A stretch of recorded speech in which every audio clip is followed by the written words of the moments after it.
Assalamualaikum warahmatullahi wabarakatuh.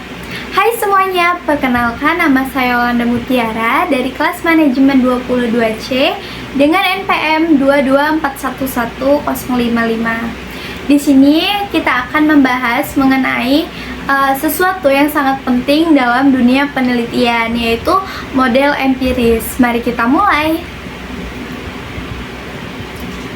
Apa itu model empiris? Model empiris adalah sebuah representasi dari hubungan antara berbagai variabel yang diperoleh dari data observasi atau eksperimen. Nah, sederhananya model ini membantu kita memahami dan memprediksi bagaimana satu variabel dapat mempengaruhi variabel lainnya berdasarkan data yang sudah ada. Definisi empiris menggunakan data nyata yang dikumpulkan melalui pengantaran atau eksperimen untuk mengemukakan pola atau hubungan di antara variabel-variabel tersebut. Nah, tujuannya adalah untuk membuat generalisasi yang bisa diuji dan diandalkan. Contohnya nih, misalnya kita ingin mengetahui bagaimana jumlah jam belajar mempengaruhi nilai ujian siswa. Kita bisa mengumpulkan data dari sejumlah siswa tentang berapa jam mereka belajar dan nilai ujian mereka. Kemudian kita membuat model empiris untuk melihat hubungan antara jam belajar dan nilai ujian. Mengapa sih model empiris itu penting? Ya, model empiris sangat penting karena yang pertama yaitu membantu prediksi, di mana dengan menggunakan data yang ada kita bisa memprediksi apa yang mungkin terjadi di masa depan. Yang kedua yaitu pengambilan keputusan. Iya, model ini memberikan dasar yang kuat untuk membuat keputusan berdasarkan bukti nyata. Selanjutnya yang terakhir yaitu memahami hubungan, di mana memungkinkan kita untuk memahami hubungan sebab akibat antara variabel.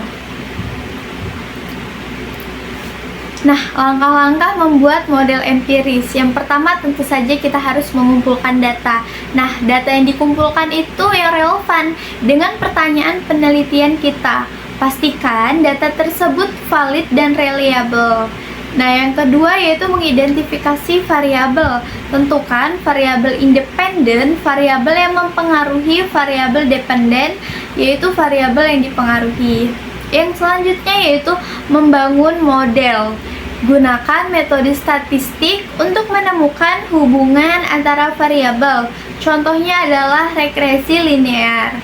Yang selanjutnya yaitu menguji model, yaitu lakukan pengujian untuk memastikan model Anda itu akurat dan Anda bisa menggunakan data uji atau melakukan cross validation. Dan yang terakhir yaitu menganalisis hasil, di mana interpretasikan hasil model Anda untuk menjawab pertanyaan penelitian. Baik, saya berikan contoh sederhananya. Bayangkan kita ingin membuat model empiris untuk mengetahui bagaimana suhu mempengaruhi penjualan es krim. Kita mengumpulkan data suhu harian dan jumlah es krim terjual selama sebulan. Setelah itu, kita menggunakan analisis regresi untuk melihat apakah ada hubungan antara suhu dan penjualan es krim. Hasilnya mungkin menunjukkan bahwa semakin meningkat suhu, semakin banyak es krim yang terjual. Nah, kelebihan dari data empiris sendiri yaitu berdasarkan data nyata, hasilnya didasarkan pada data nyata sehingga lebih dapat diandalkan. Fleksibilitas bisa digunakan untuk berbagai jenis penelitian dan data. Pembuktian hipotesis yaitu membantu dalam pembuktian atau penolakan hipotesis dengan data yang ada. Nah, selain ada kelebihan, kita juga ada kekurangannya nih di model empiris.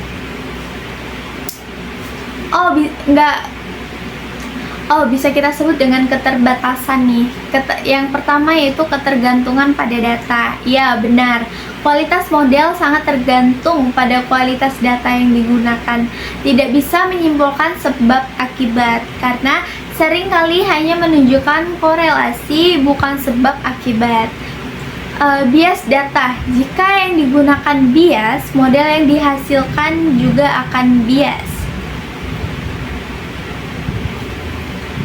Itulah penjelasan singkat mengenai model empiris. Dengan memahami konsep ini, kita bisa lebih baik dalam menganalisis data dan membuat keputusan yang tepat berdasarkan bukti nyata. Jika kalian punya pertanyaan atau topik lain yang ingin dibahas, jangan ragu untuk menulis di kolom komentar. Sampai jumpa di video berikutnya. Terima kasih. Wassalamualaikum warahmatullahi wabarakatuh.